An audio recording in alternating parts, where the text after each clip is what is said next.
Você já teve a sensação de que em uma conversa a outra pessoa não entendeu nada do que você quis dizer?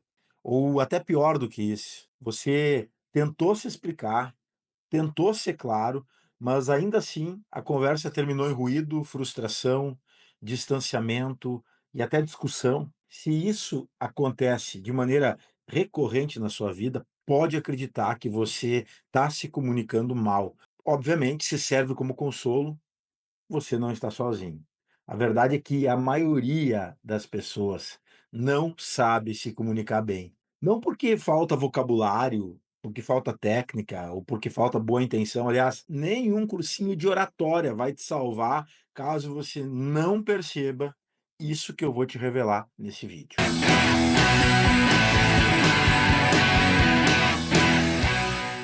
O que está acontecendo é que você não entende a dinâmica psicológica que existe por trás de toda a conversa. E hoje eu quero te mostrar três estratégias baseadas em ciência comportamental, psicologia e neurociência que tornam alguém um super comunicador, alguém que se conecta de verdade, influencia com empatia e constrói clareza mesmo nos contextos difíceis. Então, pega o papel aí e anota. Número um: antes de se posicionar, antes de sair dando pitaco, antes de pensar que você sabe tudo, entenda qual é o tipo de conversa que você está envolvido. O jornalista e pesquisador Charles Duhigg, ele é autor de um livro excelente chamado Supercomunicadores, e explica que muitas conversas dão errado porque as pessoas não estão participando da mesma conversa, mesmo quando estão falando do mesmo assunto.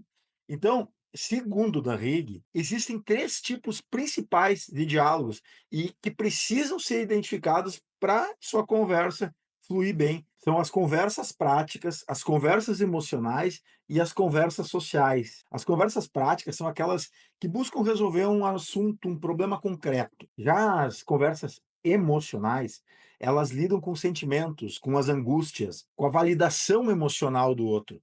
É alguém contando um drama pessoal ou profissional, por exemplo. E as conversas sociais são as que tratam de status, identidade, posicionamento dentro do grupo. Por exemplo, o carro que você comprou, o filme que a sua amiga indicou, fofocas, enfim. O problema é quando alguém entra com uma abordagem lógica em uma conversa que, na verdade, é emocional, por exemplo. Ou quando a outra pessoa está defendendo um valor próprio e você tenta convencê-la com dados. Qual é o resultado? Fracasso, ruído, atrito, silêncio. Os supercomunicadores percebem rapidamente qual é o tipo de conversa que está acontecendo ali e adaptam a sua escuta, a sua linguagem e até a sua intenção naquele momento. Então, anota aí o número 2: use perguntas como ferramentas de conexão e não como um interrogatório. Uma das características mais marcantes de todas as pessoas que têm um grande poder de comunicação é que elas fazem perguntas melhores do que os outros, ou seja, não é qualquer pergunta. Quem tem habilidade para fazer boas perguntas se torna uma pessoa mais carismática. Pode perceber que os bons vendedores são sempre aqueles que fazem excelentes perguntas. Eu sei que você já sabe, mas não custa repetir.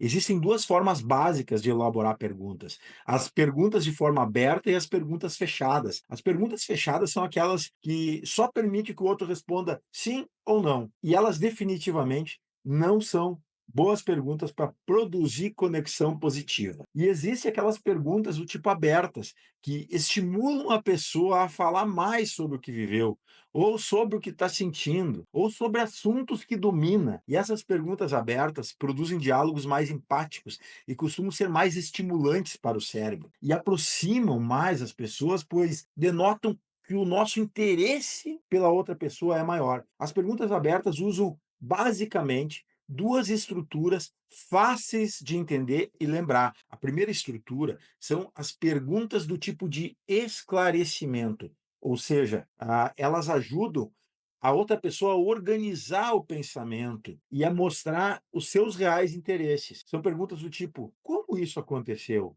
Você pode me dar um exemplo? A segunda estrutura de perguntas são a do tipo exploratórias, como: O que isso significou para você? Como você se sentiu nesse momento? Elas ativam camadas mais profundas da consciência e da conexão emocional, trazendo à tona emoções que estão guardadas, como medo, dor. O mais interessante é que, segundo estudos de uma psicóloga da Universidade da Califórnia, chamada Juliana Schroeder, as pessoas que fazem mais perguntas, e especialmente essas perguntas abertas e empáticas, elas são percebidas como mais inteligentes, mais confiáveis e mais agradáveis. E além disso, elas criam vínculos mais duradouros, porque quando alguém te pergunta com interesse genuíno, o teu cérebro entende que essa pessoa se importa realmente contigo. Então, agora anota aí o número 3. Aplique o método do loop, um método usado para gerar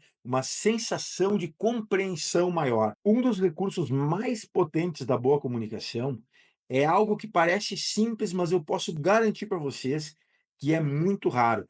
Reformular o que a outra pessoa tentou dizer e checar se você entendeu. O próprio Charles Duhigg nomeou isso como método do loop, e ele funciona assim: primeiro, você escuta com atenção total, traduz com as suas palavras o que você entendeu e pergunta: é isso mesmo que você quis dizer? Essa técnica cria o que os psicólogos chamam de reflexão empática, uma habilidade citada na comunicação não violenta e também em treinamentos de mediação do FBI. Além de mostrar a escuta ativa, o loop ajuda a outra pessoa a se organizar internamente, porque ela se vê refletida na tua fala, e isso muda tudo. E não é sobre compreender, é sobre ser compreendido e fazer o outro se sentir compreendido. Ser um super comunicador ou simplesmente conseguir se comunicar bem para não levar um pé na bunda em todos os relacionamentos não tem nada a ver com falar bonito, dominar técnicas de oratória ou vencer debates. Tem a ver com criar espaços de escutativa,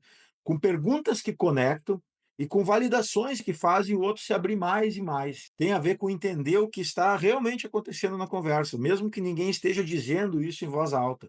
E quando você domina essa arte, você influencia mais, conecta mais, lidera melhor e transforma mais. Porque no fundo, todos nós estamos buscando a mesma coisa. Alguém que realmente nos ouça, que nos entenda, que nos faça sentir seguros para nos expressar. E antes de você sair desesperado para seguir esse canal, ouça com atenção.